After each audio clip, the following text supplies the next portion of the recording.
Nung nakaraang linggo ay nagkaroon tayo ng ilang diskusyon, panimulang diskusyon sa estruktura ng wika patungkol sa pragmatics ng wika.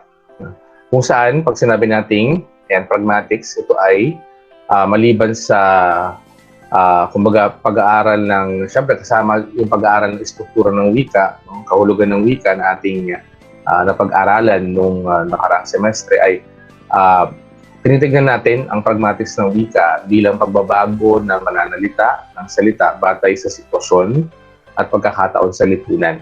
No? Yan. So sinasabi rito na ang kaalaman sa mga balarila at struktura ng wika ay dapat ding taglayin. No? Gayon din ang kakayahang iangkop ang paggamit ng wika batay sa sitwasyon at pagkakataon sa lipunan na kinasangkutan. So ibig sabihin, maliban sa pagbabago ng struktura ng wika sa gramatika no? ng wika o sa balarilang aspeto nito, ay nagbabago din ang konstruksyon ng mga pangungusap, nagbabago rin ang pagkakasunod-sunod ng mga salita, batay din sa sitwasyon at sa pagkakataon na ginagamit natin ang wika na yon. At syempre, kinoconsider din natin ang ating kausap. Ayan. So, binanggit ko yung patungkol sa American Speech Language Hearing Association o ASHA. Yan. Binanggit ko yung mga salita kagaya ng langkapan. Kapag sinabi nating langkapan, ito yung mga compound sentences. No? Minsan, may mga ganong individual, may hihirapan silang unawain ang mga compound sentences na ginagamit. Paano ba natin malalaman na kung ang pangungusap ay compound sentences o langkapan? Langkapan o hugnayan. No? Nalalaman natin ito batay dun sa paggamit ng kama o kuwit. No? Halimbawa, medyo mahaba na ang pangungusap, no? Ginagamitan natin doon ng kama o kuwit. No? Para kahit paano ay manatili yung ideya o manatili yung pinag-uusapang tema sa loob ng pangungusap. Yan. Madalas, ang pinakamahuhusay talaga sa mga langkapan o hugnay ang mga salita, yan yung mga writers na nagsusulat sa Wattpad o kaya sa mga books na meron tayo. No? Yan. So dito, binabanggit dito na may iba't iba ring halimbawa ng pragmatics sa wika. Una, ang paggamit ng wika batay sa iba't ibang layunin. So, syempre, nagbabago ang paggamit ng wika, ang istruktura ng pangungusap batay sa layunin nito. Ano ba ang layunin ng pangungusap mo? Ikaw ba ay pagbati? Pangalawa, pagbibigay impormasyon. Pangatlo, pag-uutos. At syempre, pang-apat, pakikiusap. So, sa ganyang klaseng mga layunin, ay nagbabago ang pragmatics ng wika. So, syempre, pagbabati ka, iba yan. Iba yung tono ng pananalita mo. Sa pagbibigay impormasyon naman, ay iba rin. So, papasok din klase dyan yung pag-aaral din natin sa mga susunod na pagkakataon, yung iba't ibang uri na pangungusap sa mas technical na aspeto. Kasi 'di ba, alam natin, 'di ba, kahit sa English, 'di ba, yung declarative sentence, yung interrogative sentence, exclamatory, 'di ba, etc. Sa ganung aspeto lang na pag exclamatory gagamit ka ng exclamation point, 'di ba? Yun lang yung level na alam natin. Pero ibig sabihin, kung babaybayin natin yung technical na aspeto pa na mas malalimong pag-aaral ng mga iba't ibang uri ng pangungusap, ay talagang i-consider din natin yung sa ano bang sitwasyon ginagamit ng isang pangungusap. No? Sa anong pagkakataon ba? Yan. Sige, tuloy tayo. Siyempre, maliban dun sa una nga, binanggit ko na, no? Yan, paggamit ng wika batay sa iba't ibang layunin. No? Pangalawa, ay ang pagpapalit wika batay sa pangangailangan ng nakikinig o sitwasyon. So, gaya ng pakikipag-usap sa mas bata kumpara sa matanda. So, nababago natin ang pragmatics ng wika, binabago natin ang istruktura ng paggamit ng ating pangungusap batay sa kung sino ang ating kausap. So, syempre, kapag nakikipag-usap ka sa mas matanda, iibahin mo yung istruktura ng pangungusap mo. Mas magiging magalang, mas magiging siguro magalang, mas magiging ang tono ng iyong pangungusap ay mapagkumbaba dahil medyo may edad na ang iyong kausap. Pwede yun. Pangalawa, pagbibigay ng paunang impormasyon sa paksa tungo sa kinakausap. Siguro dito pwede yung stranger, kung meron kang may taong lumapit sa'yo, tapos nakiusap, nagtanong ng direksyon. So, syempre, hindi ka naman makikipag-usap na ang structure ng sentence mo, arrogante ka. Syempre, hindi. No? Ang gagawin mo, mas mapagbumaba yung boses mo kasi nga may taong nakikiusap sa'yo. May taong nagtatanong sa'yo ng mahalagang impormasyon. Yan. At sa pangatlo, pagsasalita sa labas ng paaralan at sa loob ng paaralan. So, magkakaroon ng pagkakaiba yan, no? So, syempre, kapag nasa bahay ka na, iba ka na makipagsalita. Kaysa kapag nasa loob ka ng paaralan. Yan. At syempre, pangatlo, pagsunod sa mga tuntunin sa pakikipag-usap at pagkukwento gaya ng pagpapakilala ng panibagong paksa. Siguro ito, ma-apply natin ito kapag siguro pag guru na kayo, pag kayo ay teacher na, so pwede nyo i-apply ito. Kaya pananatili sa isang paksa, pagsasayos ng mga pahayag kung hindi nauunawaan. At syempre, pang-apat, paggamit ng verbal at di-verbal na pananda. Yan. Isasend ko sa inyo ito bilang bahagi ng readings natin sa ating klase. Kung halimbawa man na magbigay ako ng exam o kaya ng quiz, no? Okay, sige. So, tuloy tayo. Pasukin natin yung panibago nating aralin sa araw na ito. Yan, istruktura ng wikang Pilipino. So, ngayon, babaybayin natin, no? So, pinag-aralan natin yung pragmatics sa wikang Filipino, yung pag-iiba ng struktura ng pangungusap patay sa iba't ibang sitwasyon, pagkakataon. So, dito naman, mas ang pag-aaralan natin kung paano ba nabubuo, no, ang salita. Ano yung mga pag-aaral na kinakailangan natin bigyang konsiderasyon. Maliban dyan ay paano nga ba nabubuo ang tunog? Paano talaga nabubuo? Kasi masyadong vague, masyadong general pag sinabi natin wika na ito ay nanggagaling sa tunog. Pero paano nga ba?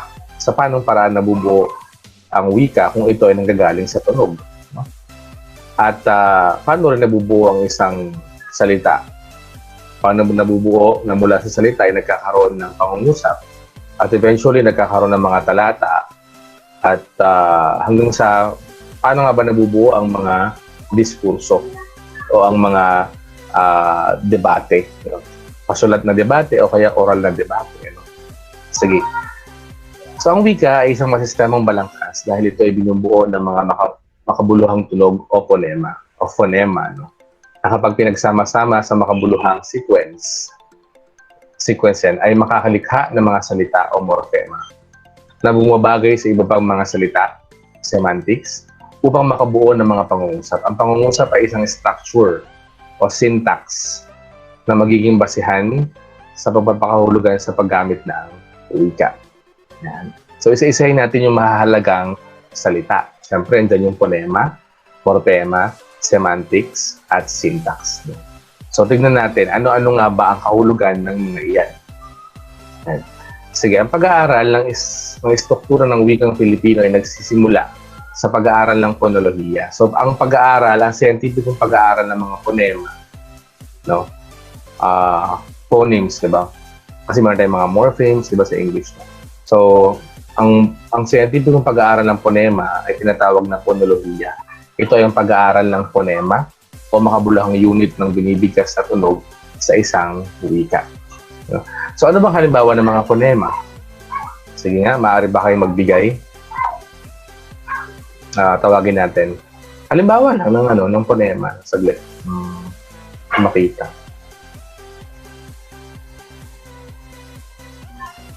Ayan.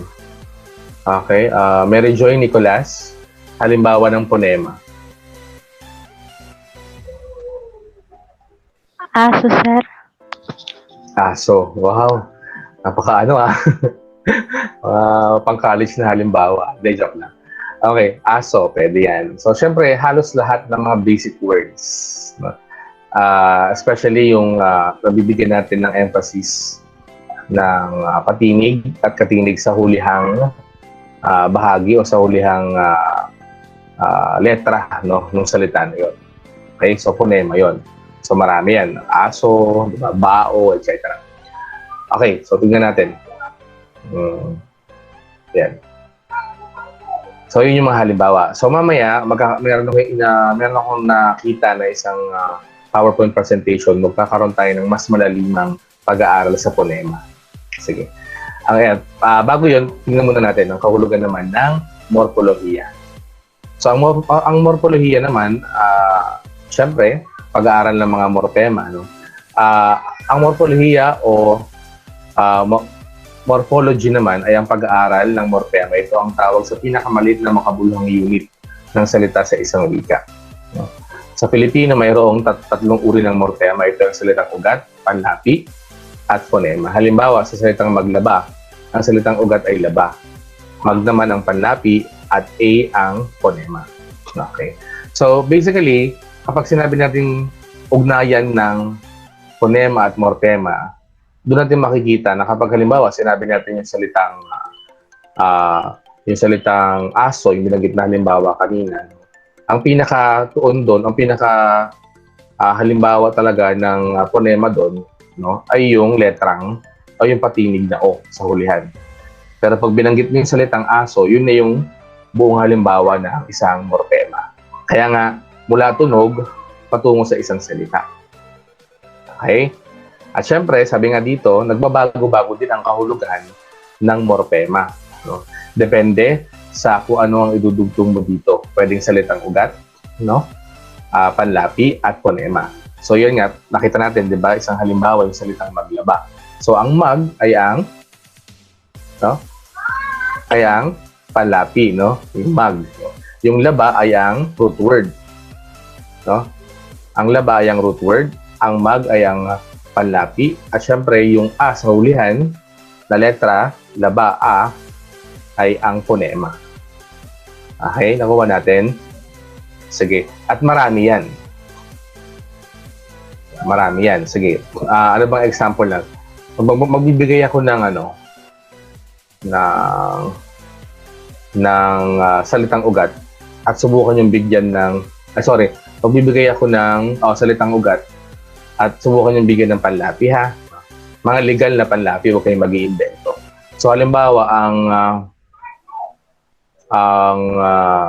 salitang ugat ay saing.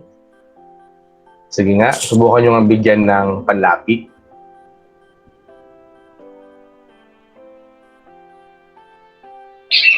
Sir. Yes, Christine Jane. Magsaing. Oh, syempre. Wow, very good. Oh, anak, magsaing ka na. Oh, mag. Syempre, yung mag doon ay halimbawa ng panlapi. No? At take note, no, meron tayong iba't ibang uri ng panlapi. Pag-aaralan din natin yan ng mas malaliman. Sige nga, bilang bahagi ng review, alam ko naman ay napag-aralan nyo na yan. Nung senior high school kayo, junior high school. No? Ano yung iba't ibang uri natin ng panlapi? Sige nga. Sir, ako po. Yes, MR. May tatlong uri po ng panlapi. Unlapi, gitlapi, tsaka hulapi. Okay. Yan. Pero meron pa tayong karagdagan, ha? Na malamang ito ay makakasama sa board exam. No? Yung isa pa, diba, unlapi, gitlapi, hulapi, yung isa kabilaan. Okay, so sige, example. Mabigyan muna tayo ng example. Halimbawa, ang root word ay laban. Laban as in fight, diba? So, pag halimbawa, ang gusto mo ay unlapi. Paano mo gagawan yun? Yung salitang ugat na laban. Lalaban, pwede yun, lalaban. Kasi yung panlapi doon ay lalaban. Kapag gitlapi naman, lumaban. Kapag hulapi, labanan, pwede. Laban, tas may an sa huli, labanan, hulapi. Paano pagkabilaan? Sir, ako. Yes, MR? Lalabanan. Lalabanan po. Yan, lalabanan. Very good, no? Very halimbawa yan. So, gamitin nga sa pangungusap. Sige, ako magbibigay ng pangungusap. Yung binigay ni MR, lalabanan. Lalabanan ni MR ang sakit na nadarama sa kanyang puso kahit na siya ay iniwan na ng kanyang iniirog. O yun, pwede. So, pwedeng halimbawa yun, ano? Sorry na, yun lang, bigla ko lang naisip. So, lalabanan. Very good, Emma. So, tama naman, no? Kasi nga, kabilaan. Kaya, posible kasing lumabas yan pag kayo ay mag-try ng board exam, baka hindi nyo ma-counter. So, yun, 4 talaga. Unlapi, gitlapi, hulapi, saka kabilaan. No? Sige, so... Sir, Yes, MR? kaya ako nasaktan dahil kabilaan eh. Mahirap. Ang sakit kasi, nagkabilaan. Kabilaan. Oo. Ayan. So, hanggang sa pakikipaglaban na lang ng damdamin ang gagawin ni MR. Hanggang sa ang puso niya ay maghilo. Mga ganyan. Okay, sige. So, tuloy tayo. Ayan. So, yun yung konsepto ng morpolohiya. Tandaan natin na, so, siyempre, sa panema nga, mga letra ito, mga titik kung saan ay na-emphasize ang tunog ng isang salita. At syempre, pag morphema naman, mga salita na ating pinag-aaralan. And pangatlo, syntaxis. Ayan. Syntaxis ang tawag sa pag-aaral ng syntax o ang formasyon. Ayan. Formasyon ng mga pangungusap sa isang wika. So, meron tayo nga yan, magkakaroon tayo ng malaliman na pag-aaral niyan pag pinasok na natin ang bahaging retorika ng ating kurso, no? Kung saan ay pag-aaralan natin ang mga tinatawag na di pangkaraniwan at pangkaraniwang pangungusap. Yan, sige. So sabi niya, ito ay pag-aaral ng syntax o ang formasyon ng mga pangungusap sa isang wika. Sa Filipino, maaaring mauna ang paksa sa panaguri. So, di ba, sa English kasi, isa nga mas nako-confuse tayo talaga sa Filipino. Kasi sa English, parang pag subject, predicate, di ba, alam natin. Tapos meron pa nga tayong tinatawag na di ba, yung mga code, di ba, STVDO, S, transitive verb, di ba, subject, transitive verb, direct object, mga ganun-ganun. Sa atin naman, sa atin, pinag-aaralan din naman yan. Yun nga lang, yun talagang pinakamahalaga sa kasalukuyan kasi dapat as early as elementary na talaga mas pinag-aaralan ng wikang Pilipino para may base may foundation talaga ang mga bata lalo na pag sila ay nag-high school at kolehiyo. Ayan, so paksa, syempre subject, panaguri, yung ating ano yung panaguri? Predicate, sir. Okay, yun yung karugtong. Yun yung nagpapaliwanag, tama? Doon sa isang pinag-uusapang bagay sa loob ng pangungusap. Yan. Parang nire-review ko lang din kayo. So, maaaring mauna ang paksa sa panaguri at posible na namang ito ang baligtarin. Samantalang sa English ay laging nauuna ang paksa. Diba? Bilang halimbawa, ay gamitin natin ang pangungusap na ang puno. Ayan. Ang puno ay mataas. Diba? Maaaring natin itong baligtarin na mataas ang puno. Okay? Sa English, ito ay the tree is tall. At ito ay hindi maaaring baligtarin na tall the tree. Ayan. So, isa rin ito sa, di ba nung nakaraan, sa ugnayan ng wika, di ba, kayo rin naman yung estudyante ko doon, tama? Ay, napaliwanag ko yung ang wika ay natatangi. Tama ba? Last time, di ba? Okay. Yun yung katangian ng Filipino, nakaiba sa English. Ito rin yun, isa rin ito sa mga pwedeng makita nating halimbawa. So sa atin, pwedeng baligtarin. Yun nga lang, sige nga, anong halimbawa to? Ang puno ay mataas. Ano to? Pangkaraniwan o di pangkaraniwan pangungusap? Bilang bahagi ng review nung high school kayo. Pangkaraniwan po siya. Okay, very good. Pangkaraniwan. Ang puno ay mataas, pangkaraniwan yan. Lagi ang hint natin dyan ay yung word na ay. Kapag may ay yan, matik, pangkaraniwan yan. At yung di pangkaraniwan, yung walang ay. Okay? Yun nga, no?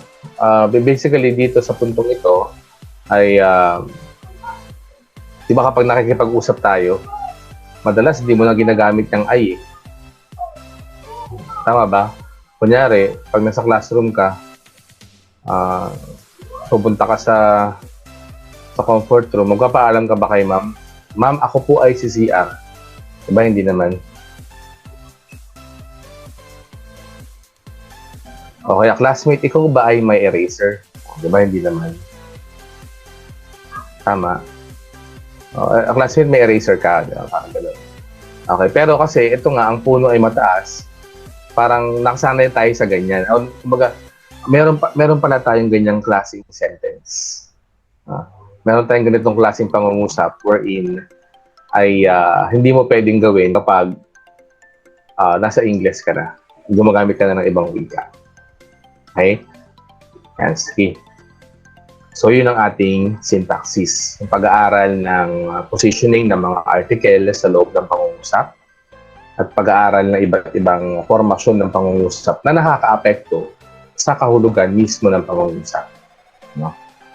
Okay? Ayan. Pangalawa, sunod, ang semantics ay ang pag-aaral naman ng relasyon ng salita sa bawat isa sa isang pangungusap. Ang mga salita sa pagbuo ng pangungusap ay bumabagay sa iba pang salita sa pangungusap upang maging malinaw ang nais itahayan.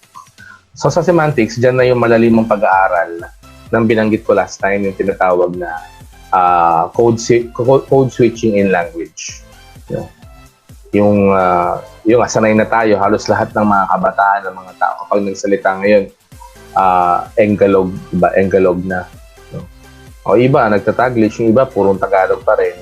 Pero mas karamihan na ngayon, dalawa na lang, either Enggalog o Taglish. No? Okay, sa Enggalog kasi yun nga, parang malaki sa kino, mas marami yung component na English, ang mga salita sa isang pangungusap kaysa sa Filipino. So sa ganung forma kasi ay madalas hindi nagiging bagay yung salita. Lalo na pag pinagsama mo yung isang salitang banyaga at yung salitang Filipino, nagiging parang konyotik. Di ba alam niyo yung konyotik? Kung paano magsalita yung kung may kakilala kang parang American boy o kaya parang malaki sa kino yung pananalita o intonation ng pananalita, parang ganun yun. Kaya parang minsan o madalas parang naobserbahan natin na nakakatawa sila magsalita. Kasi nga parang konyotik yung kanilang tono. No? Ayan. So sabi niya, ang syntax uli ay tumutukod sa set ng mga tuntunin, ayan, dito sa baba, na pumapatnubay kung paano maaaring pagsamasamahin o pag-ugnayin ang mga salita sa pagbuo ng parirala o pangungusap. Ang parirala ay tawag sa lipon ng mga salita na walang paksa at panaguri na ginagamit para makabuo ng pangungusap. Yan. So ito, pag sinabi naman natin sugnay, ano yan sa English? Sige nga, sinong may idea? Sinong may idea pag sinabi natin ano yan sa English kaya, yung sugnay? Di ba meron tayo niyan? Sugnay na makapag-iisa. Sugnay na di makapag-iisa. Anyone? Independent clause po, sir. Okay, very good, Christine. Yan. Yung mga clauses na tinatawa, no? Independent clause at dependent clause. So, yun yung sugnay. Sabi niya rito, sugnay ang lipon din ng mga salita na maaaring may diwa at maaari rin wala. No? Maaari rin ito magkaroon ng paksa at pang-uri at maaari rin wala. Mayroong dalawang uri ng sugnay. Ito yung sugnay na makapag-isa at sugnay. Ang sugnay na ito ay mayroong dalawa o mayroong diwa. At ang sugnay na hindi makapag-iisa na tinatawag ng pantulong na sugnay sapagkat ito ay walang diwa kung hindi ito isasama sa punong sugnay o sugnay na makapag-iisa.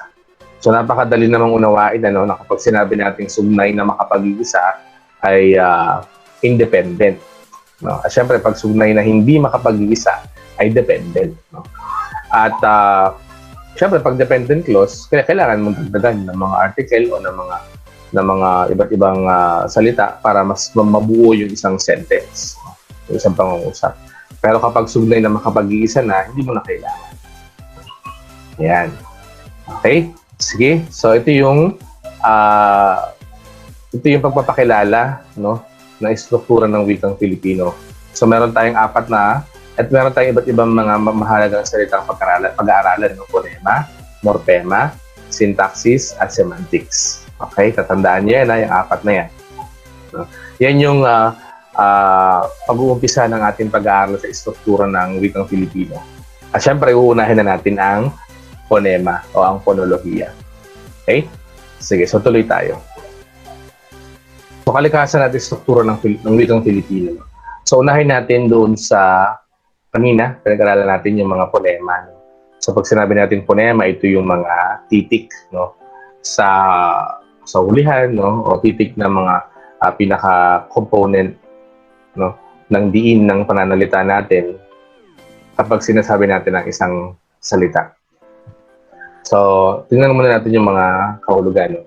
So, syempre, phonology, phonolohiya, pag-aaral ng makabuluhang tunog, phone o speech sounds, tunog ng bawat wika na ginagamit sa pagsasalita. Okay? Phonetics ay ang sangay ng linguistics kung saan pinag-aaralan ng tunog sa pagsasalita. Ayan. Okay. So, syempre, kung titingnan natin, nagbabago-bago ang mga salita. Batay doon sa kung paano rin natin i-deliver ang tunog. Di ba nga, isang malaking factor din yung intonation ng mga salita. Halimbawa na lang sa isang pangungusap, di ba? Pag nagbago yung intonation ng isang kung paano mo i-deliver yung isang salita, nagkakaroon ng pagbabago doon sa mismong kahulugan na nais o mensahe na nais ibigay ng iyong pangungusap sa kausap mo. Yan. So kaya mahalaga na pag-aralan natin yung paano ba yung tamang pananalita sa isang salita at makukuha natin yan sa pamamagitan ng pag-aaral ng phonema. Okay, so may mga tatlong salik na kailangan para makapag-produce ng tunog. So, syempre, di ba, alam naman natin yung tunog. Syempre, pag magsalita ka, may tunog, ganyan. Pero ano yung scientific o technical na pamamaraan para malaman natin yung tunay na kung bakit nga ba tayo nakakapag-produce ng tunog? So, una, ang pinanggagalingan lakas o enerhiya. Ito ang gumagawa ng pwersa o presyon na nagpapalabas ng hangin na galing sa baga. Okay? So, syempre, yung breathing natin, yung paghinga natin, kasama din yung diaphragm, yung bahagi ng katawan natin wherein naglalabas din ng hangin, di ba? So, kasama yun sa mahalagang bahagi ng ating pangangatawan para makapag-produce ng salita, ng tunog. Pangalawa, artikulador, nagpapagalaw sa hangin na lumilikha ng tunog. Kadalasan ito ay nasa bahagi ng ating vocal cords, ng ating sa bahagi ng ating bibig, di ba? So yan yung nakatutulong para makapag-produce tayo ng tunog. Mamaya siguro i-share ko yung isang diagram ng itsura ng ating dila, ng ating novelar, no? Ng ating bibig para makita natin kung paano nga ba yung palo ng ating dila sa bawat salita na ating binibigkas. No? Pangatlo, resonador, ang sumasala at nagmamodify no, ng mga tunog patungong bibig. Yan. Sige. Yan. Ang mga principal na sangkap ng pananalita. So, tignan natin. Yan. Tunog na oral. No? Mga tunog sa bibig lamang nanggagaling ng hangin. Okay? Tunog na nasal, pumapasok ang palabas na hangin sa ilong. Yung tunog na nasal, siguro alam ko, medyo familiar naman kayo dito, di ba? Yung parang galing sa ilong, yung tunog. Medyo may pagkangongo yung tunog. No? So, yun yung tunog na nasal. Parang galing sa ilong yung kanyang tunog na napoproduce. Instead na nagaling sa bibig. So, yun yung kaiba. Ayun yung dalawang klase, ano, yan. Dalawang mga principal, no, sangkap sa pananalita. So, una, tunog oral. Pangalawa, tunog na nasal. Yung nasal niya talaga, Tagalog, ano, nasal. Pero pwede na rin English, nasal. N-A-S-A-L. Okay? Yan. Nasa bibig ang apat na mahalagang sangkap sa pagbigkas ng mga tunog. Yan. So, dila at panga. Yan. Ngipin at labi. Matigas na ngalangala. Malambot na ngalangala sa likod. Mamaya, magkakaroon tayo ng exercise, no? Kung kasya pa sa ating oras, wherein magpapadeliver ako sa inyo ng mga words at pakikiramdaman nyo yung galaw ng mga dila. Ayan. So, sabi niya, dila at panga. So, syempre, obviously, dila, di ba, sa loob, tapos yung panga natin sa ibaba. No? Yan. Ngipin at labi. Ito yung mga mahalagang factors or sangkap, yung mga factor o mga sangkap or mga salik or mga kailangan sa pagbigkas ng mga tunog. So, dila at panga, ngipin natin, no? Yung labi, yung lips, syempre, sa unahan, no? Matigas na ngalangala. Kakapain nyo nga, kaya nyo kapain nyo yung ngalangala nyo. Anong pakiramdam? Huwag gamit yung kamay, gamit yung dila. O, anong naramdaman? Nakakangawit, sir. Sir, may malambot na parte tsaka may matigas sa parte. Matigas. Okay, saan yung matigas? Sa harapan, sa unahan. Sa Okay, very unahan. good. Yung malambot, Sa may Bandang Mismong dulo mo. okay. Pag ginalaw-galaw niyo yung dila niyo, nakikilig kayo. opo. Okay, so yun yung ngalangala natin sa taas, ano? Okay. So, syempre, yung malambot na ngalangala naman nasa likod. Kasi mamaya, kapag nagsalita tayo ng mga salita, makaramdaman niyo yung palo ng dila kung saan ito tatama, kung sa hulihan ba o sa likuran ba ng ngalangala, no? Tapos, anong mga salita, yung tipong ang palo ng dila ay nasa itaas. No? Okay? Sige, tuloy tayo. Ayan. And sasabi niya, nabibigkas ang mga patinig sa pamamagitan ng pagtaas at pagbaba ng alinman sa tatlong bahagi ng dila. Yan, no? Tingnan natin, harap. Okay? Sentral, likod, at sa pamamagitan ng pagbabago-bago sa hugis ng espasyo ng bibig. Kasama na ang mga labi na dinaraanan ng tinig. Yan. So, patinig, at natandaan nyo, patinig. No?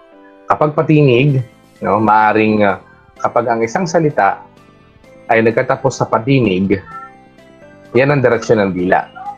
No?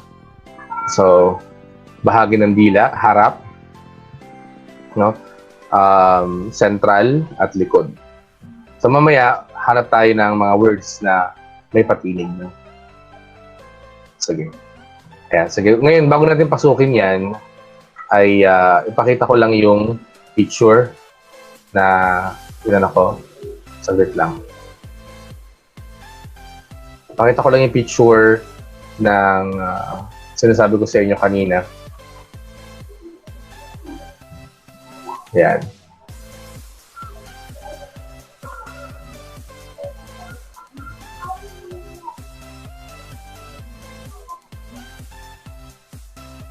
Ayan. Ayan, nakikita? Opo. Ayan, ito yung sinasabi ko sa kanyo kanina na halimbawa. No? Yung mga parts ng artikulador, resonador. No? Ayan. So dito yung matigas na ngalangala. Ito yan, yung kinakapangan ng dila nyo kanina. No? Tapos syempre yung malambot na ngalangala yung sa hulihan bago pumasok dito sa baba. No? Tapos yung dila, ito yun. No? Epiglottis, ayan. Babagtingan, ang tawag niya, babagtingan. Lalamunan, nandito, lalagukan. So, yung pinaka-esophagus ito ngayon, yung lalagukan. So, ito yung throat, lalamunan, yung throat. So, yan. Tubo sa tainga. Kaya nga talagang connected pala talaga. Kung sa science, connected talaga yung tenga sa bibig. Tama? Yung ilong, yung tenga, tsaka bibig, parang medyo may mga parts ng katawan natin dyan sa ulo nga na parang connected sila, di ba? Yan. So, ito yung mga parts kung saan pinapakita niya yung kung paano ba yung direksyon o kung anong tinatamaan ng dila natin kapag tayo ay nagsasalita ng mga salitang patibig at syempre pagsalitang katinig. So, mamaya titignan natin, no? Tatawagin ko kayo isa-isa. So, close ko muna to. Balik tayo dun.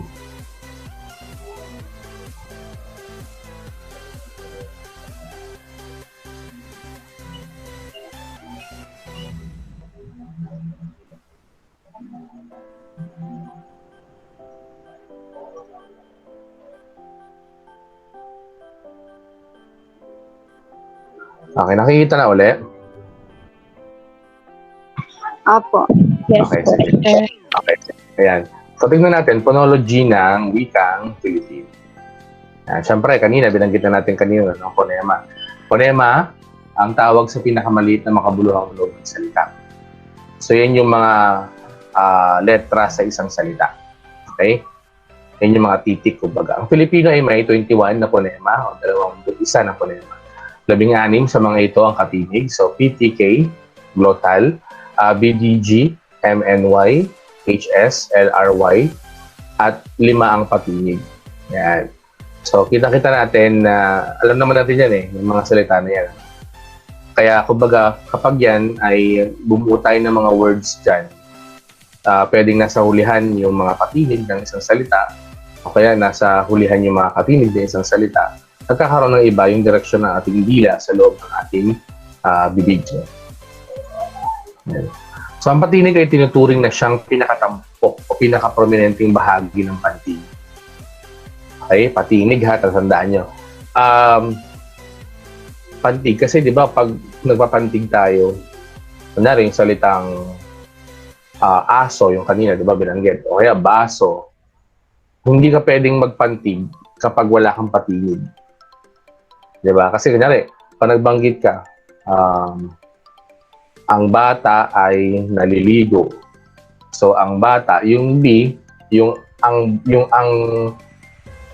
bata, yung BATA, hindi mag-e-exist ang pantig, no, kung walang pagsasama ng dalawa, patinig at katinig. No? Yeah, so, tignan natin, mga katinig o consonant. Ang pagkakaiba ng tunog ng mga katinig at patinig ay naayon sa pagkakaiba ng artikulasyon. Maaaring walang tunog o may tunog. No? Yan. So sabi niya, pagkakaiba ng tunog ng may katinig at patinig ay naayon sa pagkakaiba ng artikulasyon.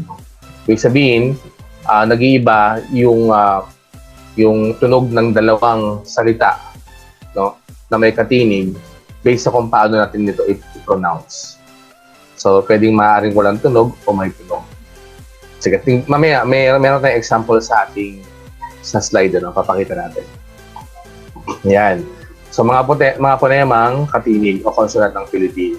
Yan. Sige, pwede nyo ako sabayan dito. So, halimbawa, yan, pansinin natin, pasara.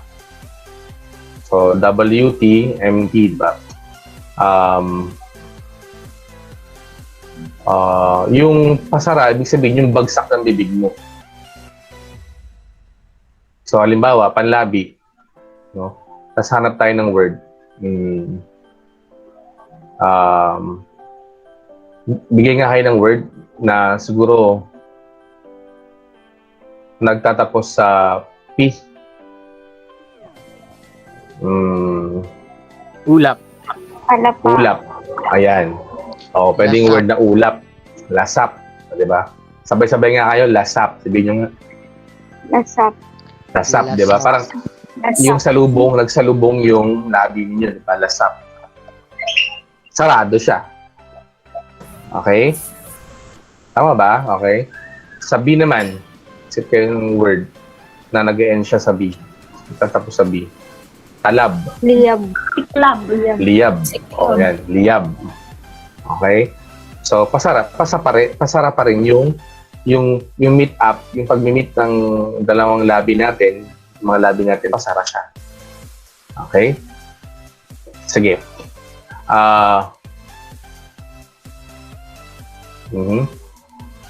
Sa pasara, ito kasi meron siyang word, meron siyang nilagay dito W tsaka T. Subukan natin yung kapag T kasi, di ba, parang naiipit siya. Kunyari, ang word mo ay awit. Pasara pa rin ba? Awit. Kasi yung word na awit, nagkatapos siya sa letter T. Pasara pa rin, di ba? Sa M, ganun pa rin. Kunyari, ilam. Pasara pa rin. No? Sige. Dito naman tayo sa pangngipin. Hanap tayo ng word na nagkatapos sa letter T.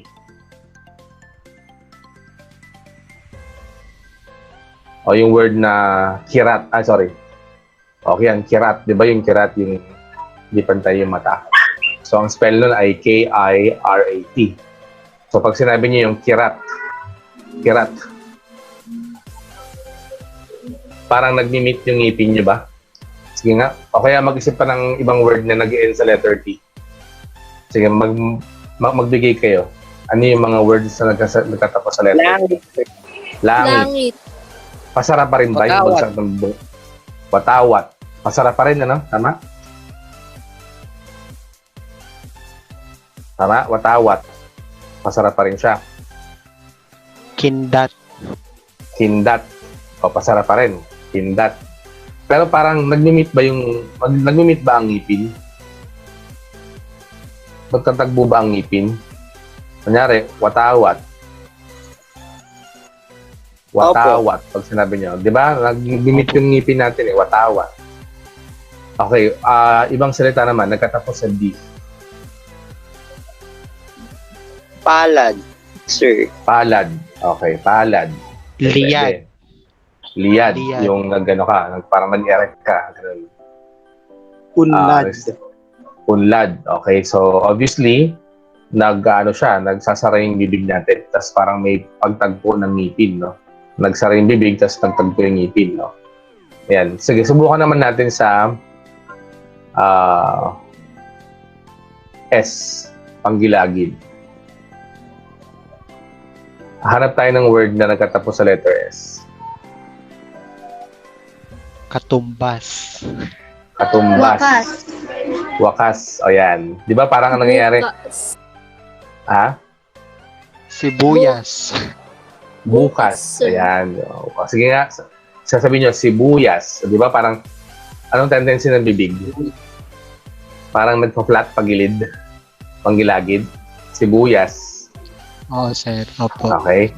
Sige. Ito naman, letter L.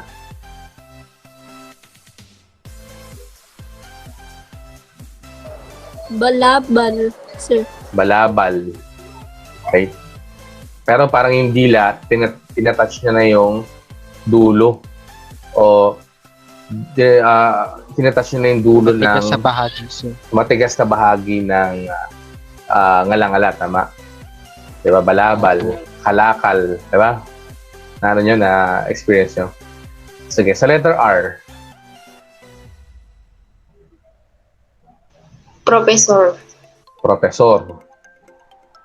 Ano pa? Ano pa yung mga word natin? Professor. Radar, sir. Radar. Gobernador.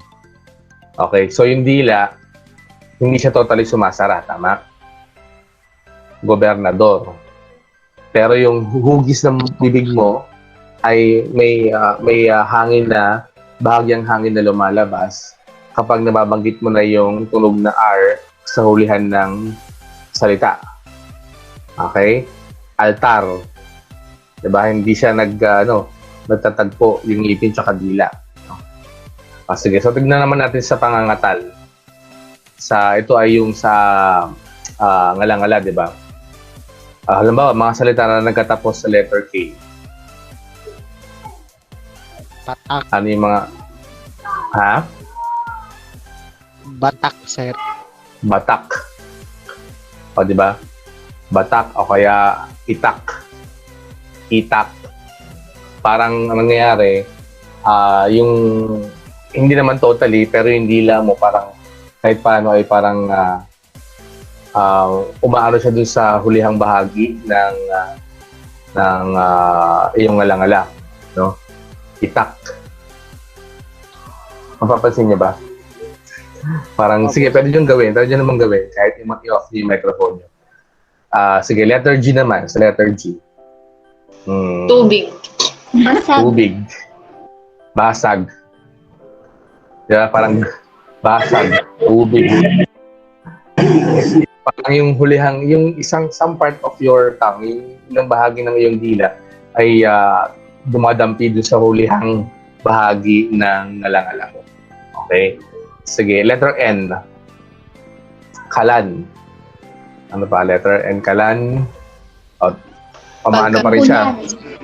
O, ulan. Saan dumadampi? Sa hulihan, sa unahan? Ng ngalangala? Sa unahan, sir. Unahan. Sa Very, ngipin. okay, very good. Halos sa dulo, no? Sa ngipin. Ulan. Kalan. Yan. Sige, hanap naman tayo ng word na nagtatapos sa W.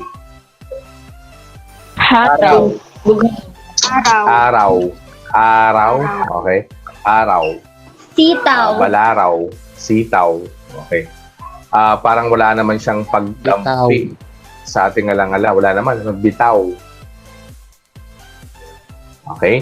Pero ang nagka-create siya ng parang hindi pagsara ng bibig. Parang ano siya, open yung bibig natin. Bitaw. Balaraw. Kalabaw. Diba? Tapos, naglalabas siya ng bahagyang hangin sa ating bibig. Ayan. Sa letter Y, isip kayo ng salita na nagatapos sa letter Y. Bahay. Bahay.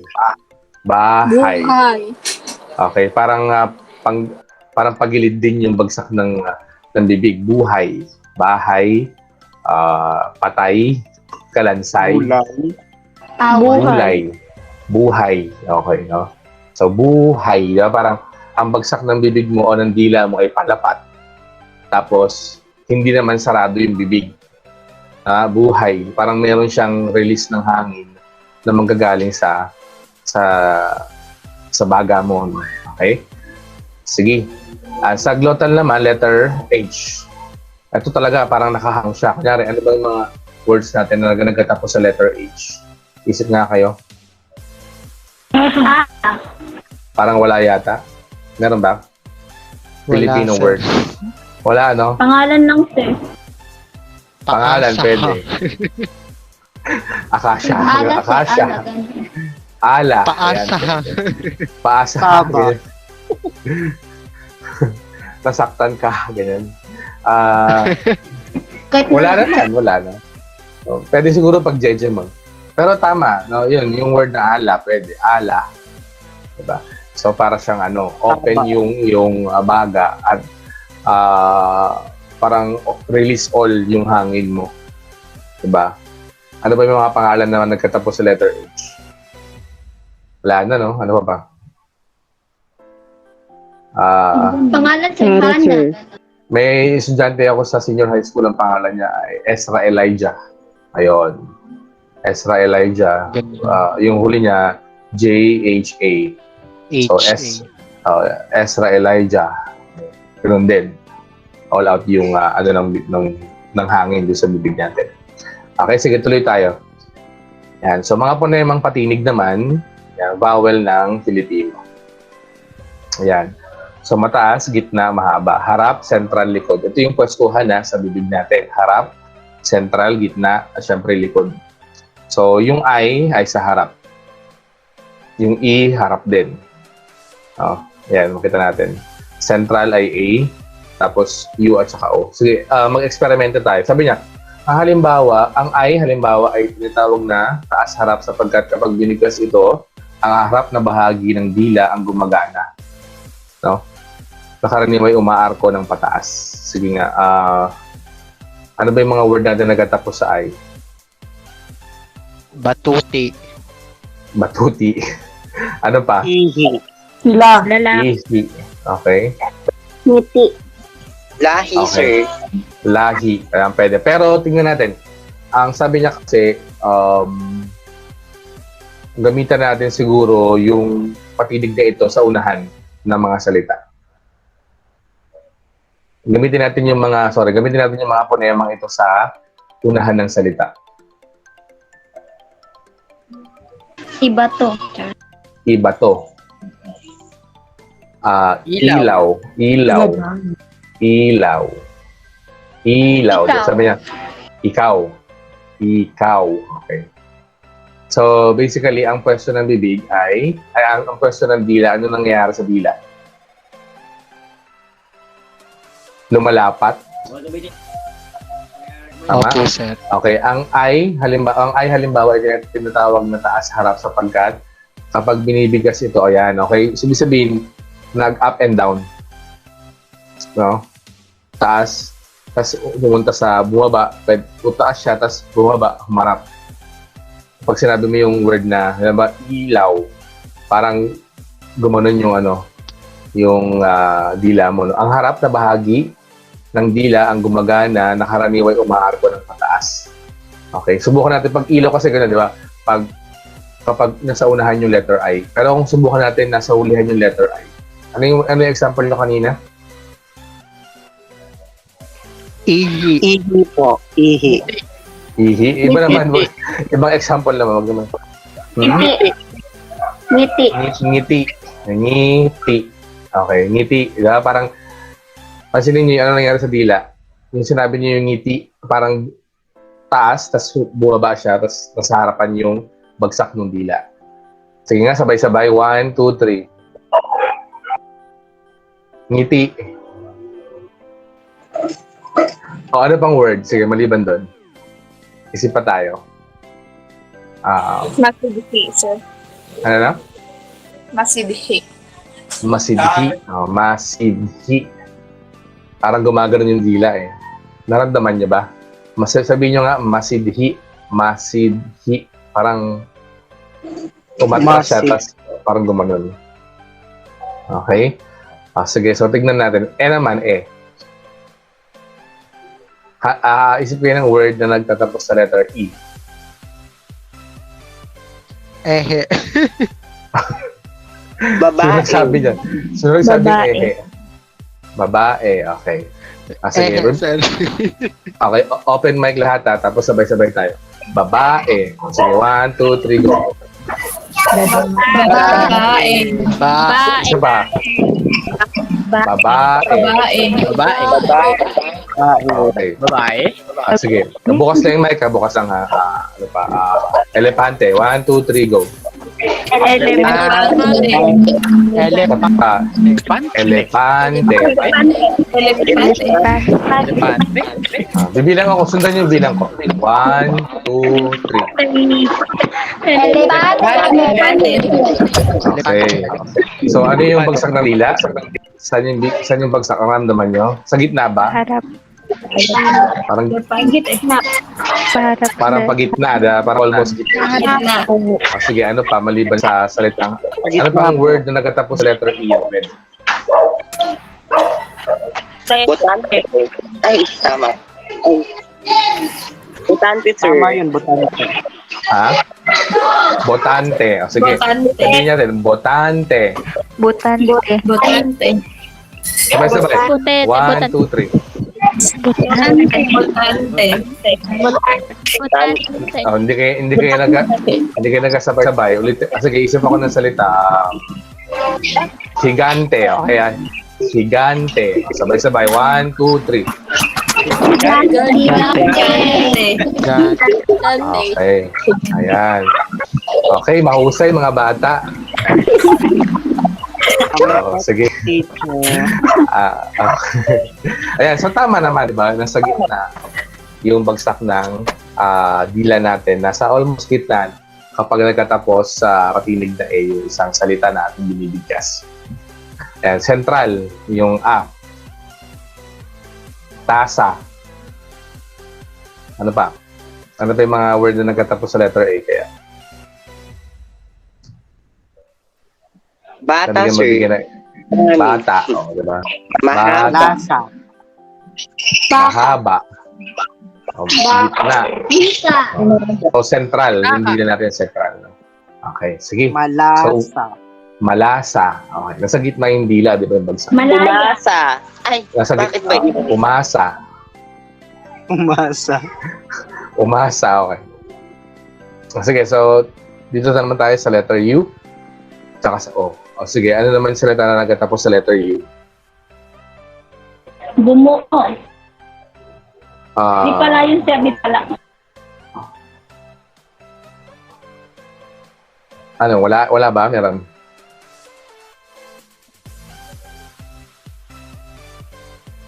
Wala yata? O. O. Oo. Lo. O, sige, kung Oh, sir, puno. sabay-sabay natin. Sir, oo daw. Sir. Sige, ano tayo? Sige, open mic ulit ha, lahat. Sabihin nyo nga, U. Ay, oo. 1, 2, 3. U. 1, 2, 3. U. Pero di ba, A, E, O, U, di ba? So, sabihin nyo, 1, 2, 3, sabay-sabay. U. 1, isa pa, U. Okay. Yung plain lang na U ha. Huwag nyo lalagyan ng kahit ano. U lang. U. Isa pa. One more. 1, 2, 3. U. Okay. So, anong naramdaman nyo? Nasa likod. Umaatras yung dila natin. Sa likod po. Okay, sa likod.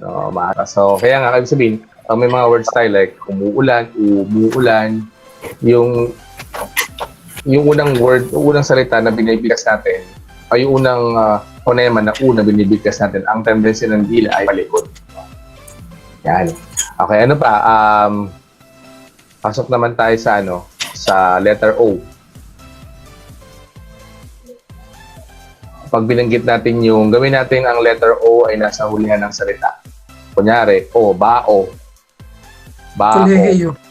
Kolehiyo. Lababo. Lababo. Matras. Guro. Buo. Alimango. Okay. Alimango. So, maatras din yung tendency yung direksyon ng dila natin ay paatras din. Okay? Sige, so, mahusay mga bata. Tuloy tayo. Yan. Okay, pasukin natin ang mga diptongo. Pero tingnan natin yung time. Hindi pa naman. Okay. Sige. So, sakupin na natin ito. Total, may oras pa naman tayo. Okay, so, sige. Okay pa ba kayo? Okay pa? Okay pa po, sir. Okay Sige. pa po, Ngayon, sir. kapag medyo nagugutom na kayo, pwede naman na kumain na. Diba, habang nagkaklase ako, sige lang, pwede naman kayong mag-snack ganyan. Para medyo Sir, hindi kayo malipasan. Yes? excuse lang po sir. Sir, nakapatay po yung camera ko kasi po madilim po na dito po ako sa labas po. Maingay po kasi sa loob ng bahay po. Sige. Okay lang. Ingat ka dyan, ha? Okay. Sige. So, mga diptongo. Yan. So, ang diptongo ng Filipino ay, marami tayo niyan, di ba? Yung pagsasama, yung paggamit ng W at Y at sinasamahan ito ng mga patinig sa unahang bahagi. So, yan. Aw, iw, I, A, I, O, U. Yan. So, ang alinmang sinundan ng malapatinig na Y, O, at W na napapagitnaan ng dalawang patinig ay hindi maituturing na diptongo. So, yan na. Ano ibig sabihin nun? Sabi niya, ang alinmang sinundan ng malapatinig na Y, O, at W na napapagitnaan ng dalawang patinig ay hindi matuturing na diptongo. Halimbawa, yung sa O, halimbawa, ang word mo dyan ay hoy, may H ka tapos Y. So basically, napapagitnaan nyo ng dalawang patinig, no? Okay? Ay hindi maituturing na diptongo. So basically, kapag ang diptongo, yun lang naman, pag sinabing diptongo ay mga salita na kung saan, o mga mix, mga halong salita na kung saan ay pagsasama ng W, no? At ng Y, at ito ay sinasamahan ng mga patinig sa unahan. Ito nga. A, E, I, O, U, no? So, tingnan natin. Iw, tas I. A, Aw, Ay. Uy, Oy. Okay? Iw, tingnan natin. Hanap tayo ng word na nagatapos sa iw. Aliw. Bitin. Giliw. Baliw. Baliw. Okay? Giliw. O, di ba? Anong direksyon ng dila natin? Paharap. Tapos medyo mataas siya. Diba? Giliw. Giliw. Diba? Okay. So, ano ba? Ang word ay iw. Giliw. Okay. Ano pa? Ano pa mga word natin? Maliban sa iw. Nagiliw.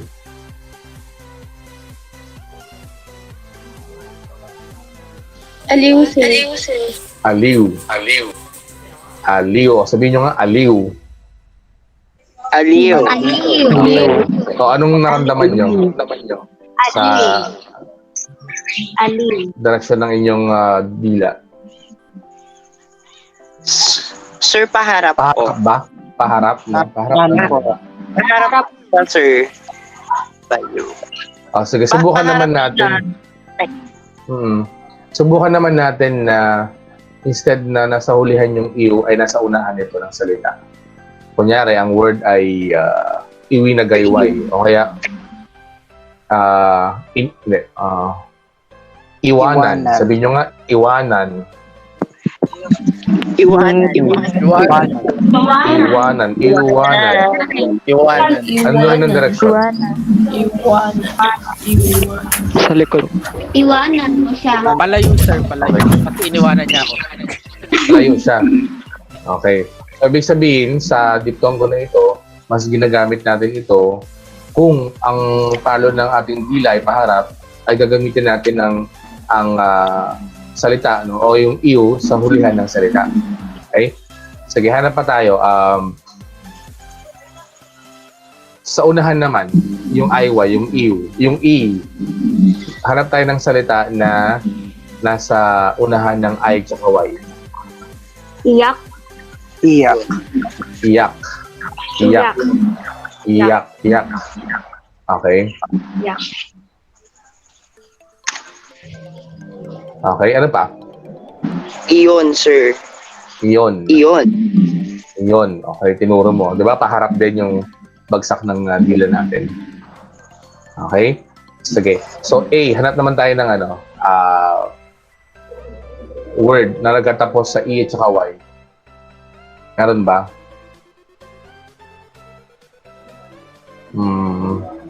Parang wala po, sir. Parang wala, ano?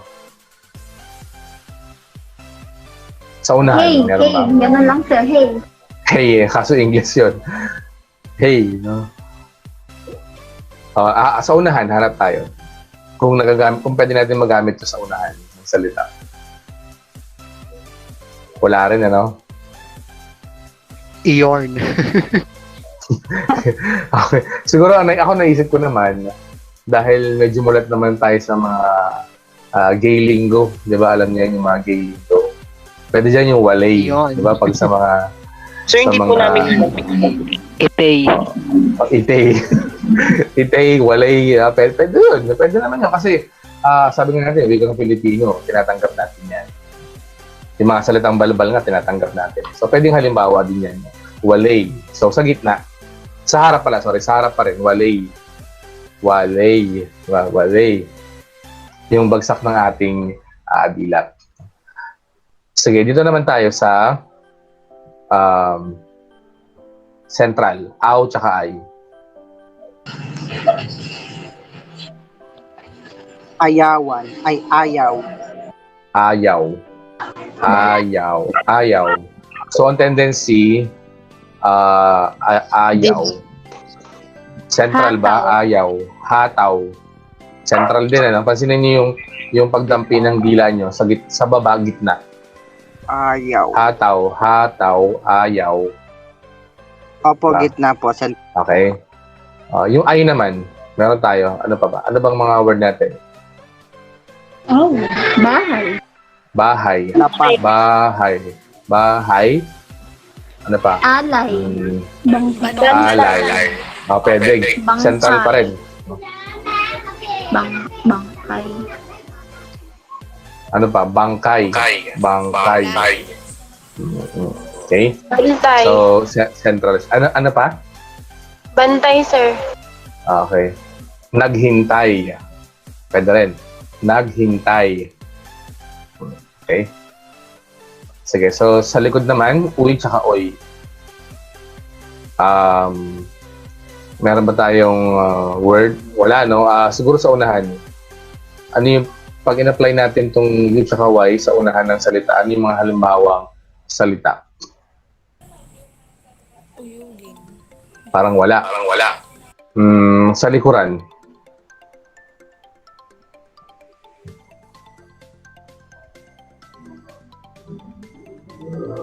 Wala rin. Daloy, sir. Tama, dadoy. Ha? Daloy. Daloy. Pero sa uy, wala, no? Tama. Pero halos pareho naman sila. Nagkaiba lang doon sa diin sa u. No? Sir, may salita Ba- po bang uyam? Uyam.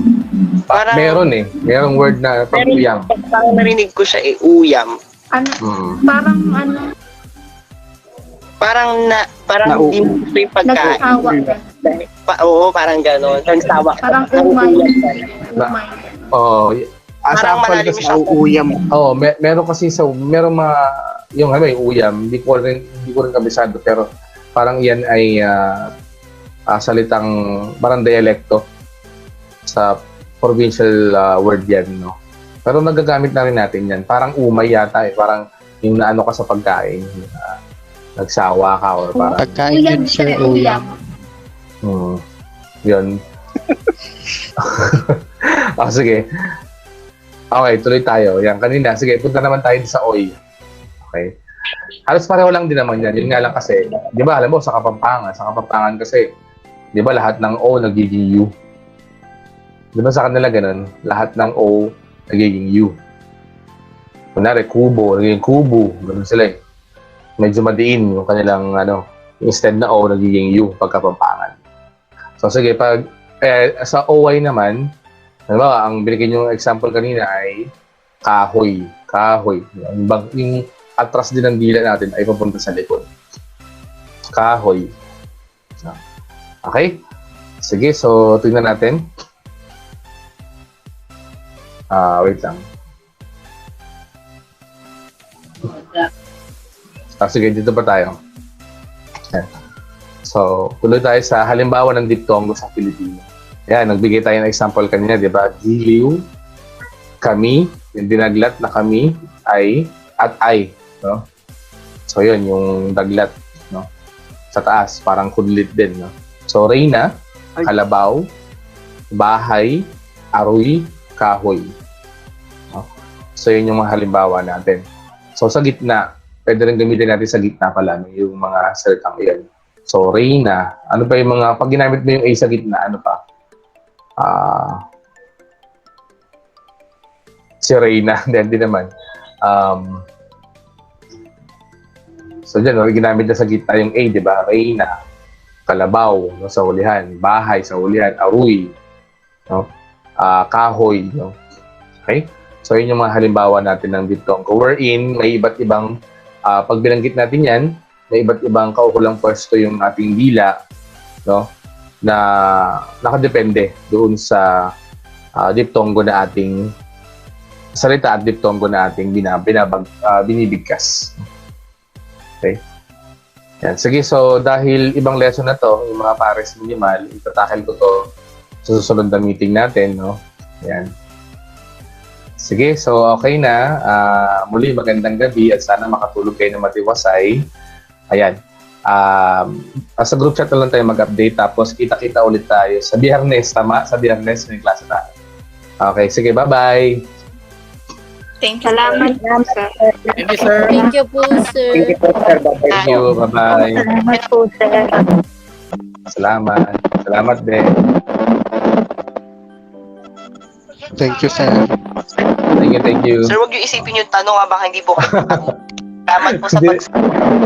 Okay, sige. Kasalanan mo yun kay Salamat Emma. din. Okay, bye-bye. po. Sir, thank you. Kaber.